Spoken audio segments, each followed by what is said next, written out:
Nossa, é bem isso. 11 anos, Rani. Depois de 11 anos a gente vai falar sobre isso. É muito louco, gente, como ao longo desses anos teve quem tivesse acompanhado a minha fase de reality show do BBB. Em 2008 eu participei, né, da edição 8. Teve gente que não fazia ideia, que ficava chocada cada vez que reprisava, né, no Multishow, começo de ano, que faziam reprise das outras edições e me via lá e falava, meu, como assim?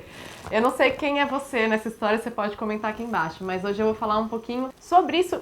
E além disso, né, por que que isso aconteceu na minha vida, por que que eu busquei isso e um pouco sobre aquela questão da criança que queria ser famosa. E tamo tendo vídeo todos os dias nesse mês de maio. Vou ficar muito feliz se você se identificar com o canal, gostar desse bate-papo, assiste os outros vídeos também e quiser se inscrever aqui, aperta esse botão, se inscreve, vem fazer parte da nossa família. E tem um botão chamado like aí, que se você gostar, vou ficar muito feliz pelo seu apoio, porque esse é um assunto que eu precisei de muitos anos para amadurecer. Eu acho que o amadurecimento emocional, ele é muito importante na nossa vida e às vezes ele é muito longo, demora, né? Pra mim demorou. Muita gente me perguntou, Ju, por que que você não fala sobre isso? Ju, por que que você não toca nesse assunto? Você tem vergonha? Você se arrepende?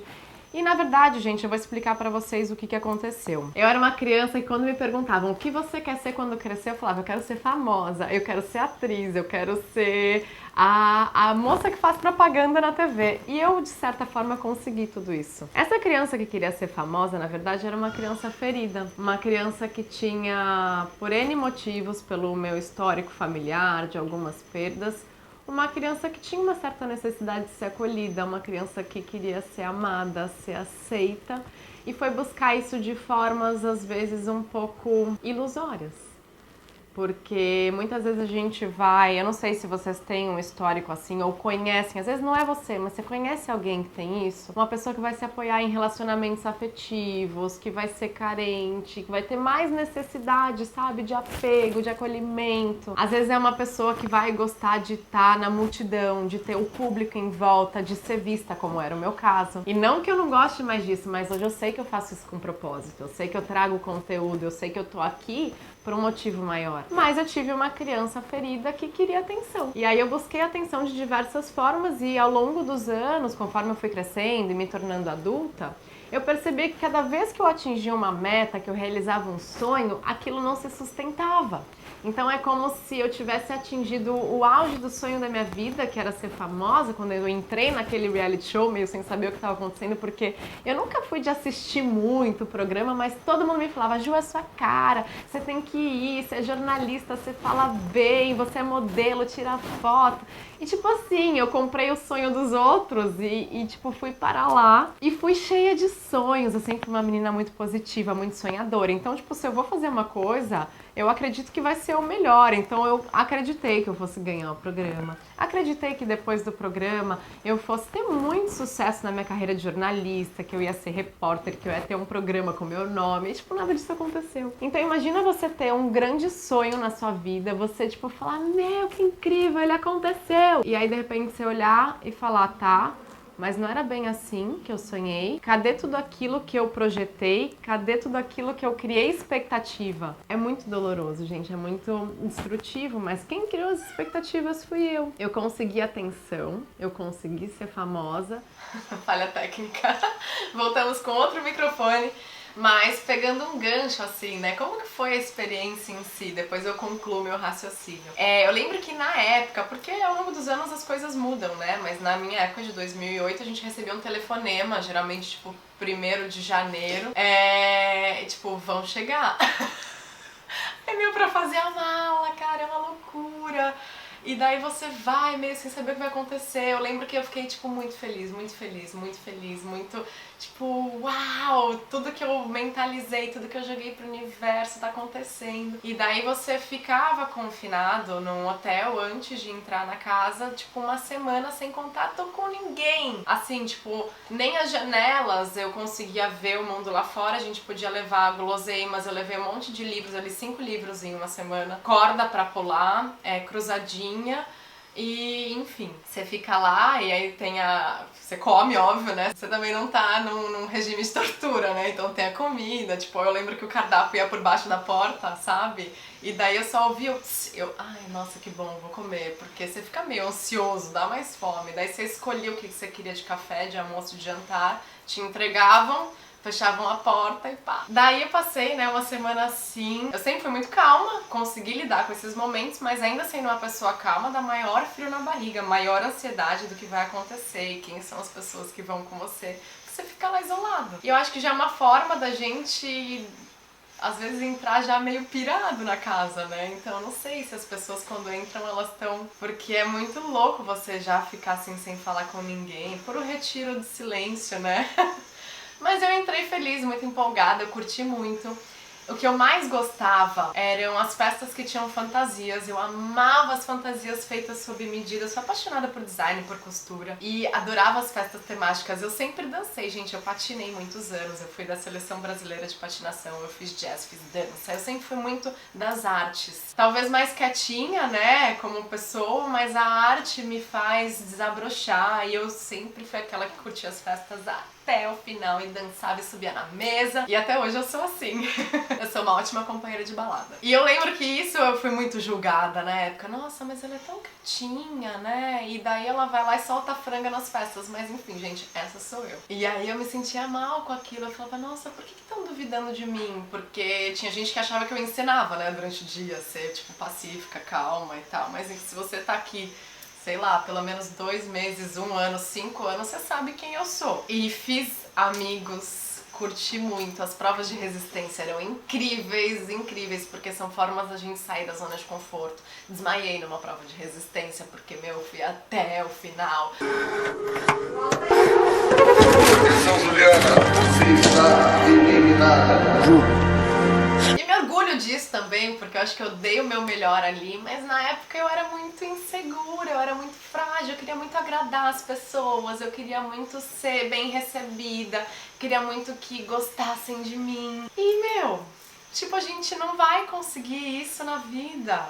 Vão se identificar com você? Vão, mas vai ter muita gente que não vai ter muita gente muito diferente de você, com valores diferentes. Então eu lembro que eu busquei muito isso, sabe? Eu queria, tipo, né, aquela criança que queria ser acolhida. E daí quando eu fui eliminada, eu não imaginava que eu ia ser eliminada. Eu não imaginava. Eu lembro que você tem que fazer as malas, né? Mesmo quando você tá no paredão e, tipo, não importa. Se você tem certeza que aquele cara lá que tá causando vai ser eliminado, você tem que fazer suas malas. Fiz minhas malas, eu levei lá a gente deixa, acho que na despensa, né? Qualquer coisa eles levam. E daí eu jurava, né? Que, tipo, beleza. Na época era o Dr. Marcelo, psiquiatra, inteligentíssimo, grande amigo meu, foi uma das amizades que eu levei depois. Faz tempo que eu não falo com ele, mas o Marcelo foi uma pessoa muito importante pro meu processo. Eu tinha certeza que ele ia sair porque ele tava causando. Gente, quando o Bial anunciou, sabe a tela, como chama, Rani, quando dá buga? Tela preta que dá?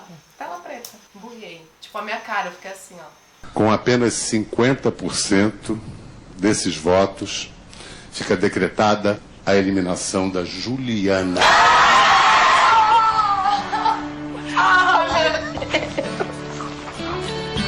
Perdi o meu chão, não sentia minhas pernas, não conseguia respirar. Juro, eu não sei o que estava acontecendo. É muito triste lembrar disso.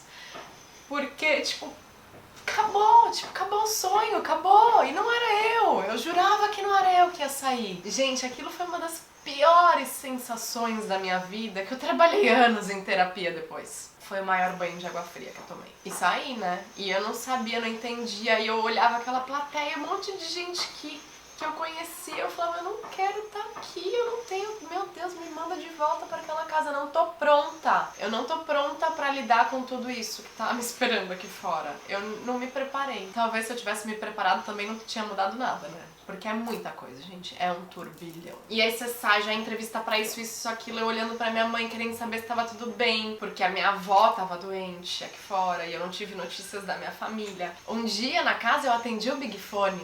E eu ganhei 2 opções. Ligar pra minha família ou tirar meus amigos de um castigo que eles tinham que ficar em pé durante 4 dias se revezando. Cara...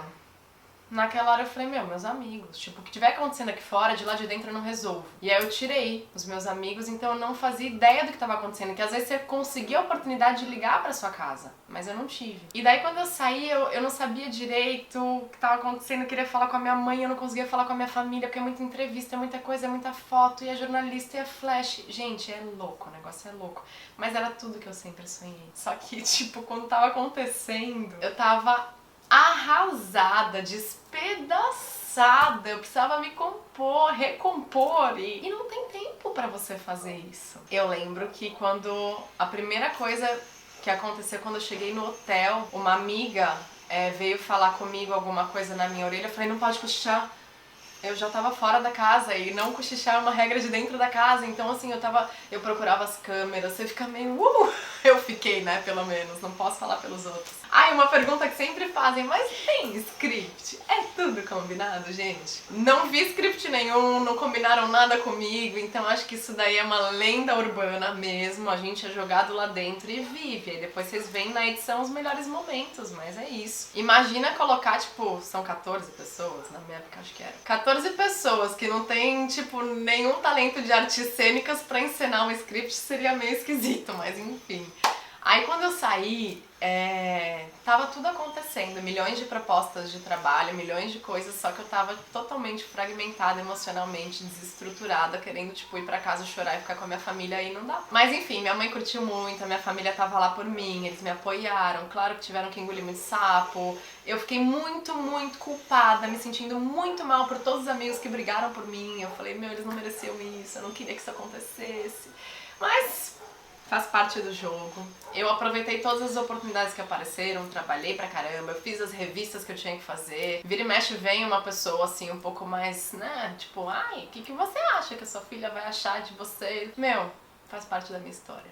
É quem eu sou. E aquilo foi extremamente importante pra eu ser quem eu sou hoje. Talvez se não tivesse acontecido tudo isso pra mim, eu estaria até hoje sonhando e desejando essa fama, simplesmente para ser acolhida, para ser amada. E ao longo dos anos eu entendi que eu tinha que fazer isso por mim. Não adiantaria eu buscar isso em circunstâncias, no meu trabalho, no meu companheiro, nos meus amigos. Enquanto eu não me aceitasse, enquanto eu não me acolhesse em quem eu sou, nas escolhas que eu fiz, eu ia continuar procurando isso pra sempre. Então foi muito importante eu, jovenzinha de 21 anos, ter ido lá, passado por tudo isso, porque foi um grande crescimento. Fiz muitos cursos depois, mergulhei no autoconhecimento, comecei a meditar, fiz muita terapia pra resolver a questão da minha criança ferida. E resolvi, gente. Então eu olho pra trás com acolhimento, eu honro a minha história, eu sou grata por essa história e por cada escolha que eu fiz. Eu me aceito em cada escolha. E se eu tô aqui hoje, é por causa de uma pessoa chamada Andrea Copley, que nasceu no mesmo dia que eu e tem uma história de vida muito parecida. Um dos anjos que apareceu na minha vida, inclusive o Rani que tá ali atrás também. Rani, você foi o presidente do meu primeiro fã-clube. Eu tive fãs e o Rani era o presidente, gente. E o Rani tá aqui. Uma das pessoas mais incríveis que eu já conheci, a Michelle, uma grande amiga, fazia parte do fã-clube. Eu acolhi essas pessoas, eles são minha família hoje. Eles foram muito importantes pra mim. E a Andrea é uma delas, porque ela falou, Ju, você maquiava as meninas na casa, você fazia umas maquiagens lindas, sempre dava dica de beleza, eu aprendia tanto com você. Por que você não abre um canal no YouTube? E nessa época, só tinha clipe de música no YouTube, tipo, não tinha quase ninguém fazendo isso. Eu falei, tá bom. E eu fiz, e eu comecei. E são 10 anos, gente, de YouTube. Olha quanta coisa foi importante decorrente dessa experiência. Eu sou muito grata a essa experiência. Mas além de eu precisar me entender com isso tudo e amadurecer emocionalmente e recompor meus fragmentos, eu também não queria, quando eu comecei aqui no YouTube, misturar as coisas. O meu real desejo quando eu cheguei aqui era que eu começasse do zero a cativar as pessoas sem interferência, sem rótulos, sem influência de uma experiência. Eu queria que as pessoas me encontrassem e caso elas se identificassem, elas ficassem. Então eu nunca usei aquilo a meu favor e também nem contra, né? Porque foi também o tempo de eu ir trabalhando internamente todo aquele turbilhão que durou muitos anos, né? Confesso que passei passei muitos anos não querendo nem ouvir falar sobre, porque eu tava saturada. Quando me perguntavam, eu mudava de assunto, eu me esquivava, eu não tava pronta emocionalmente pra isso, porque eu ainda não tinha resolvido as minhas questões com essa minha criança ferida. A gente falou pra gravar várias vezes já nesses anos, se você Foi o Rani falou, hoje a gente vai gravar esse vídeo. Ele me sentou aqui porque eu nunca queria gravar. Mas hoje eu tô pronta. E às vezes a gente tem que se dar o tempo de estar pronto, mas não tem que mais fugir dessas coisas, porque fugir não resolve nada. Então, gente, não era arrependimento, não era vergonha, não era nada disso. Era simplesmente a compreensão daquilo que aconteceu. Entender que eu criei expectativas altíssimas que não aconteceram e essa frustração foi fruto de mim mesma. Então era isso que eu precisava amadurecer para poder vir aqui e contar a minha história e de repente passar algum tipo de lição e de inspiração para vocês. E aí me perguntavam, mas você voltaria para casa? Eu falava, jamais!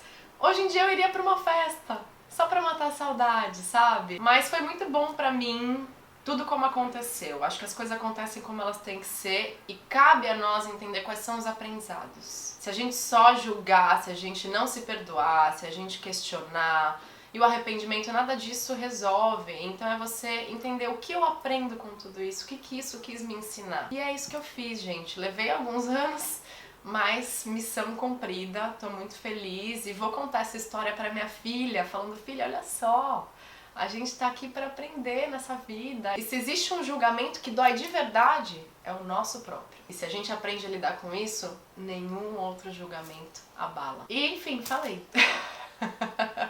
Quero saber de você, conta aí. O que você achou? Você sabia, não sabia? Espero que amanhã temos mais vídeos no canal. E vem fazer parte da nossa família, se inscreve. Foi muito importante pra mim ter feito esse vídeo. Quem sabe um dos mais importantes aqui da minha história. Um grande beijo. A gente se vê amanhã.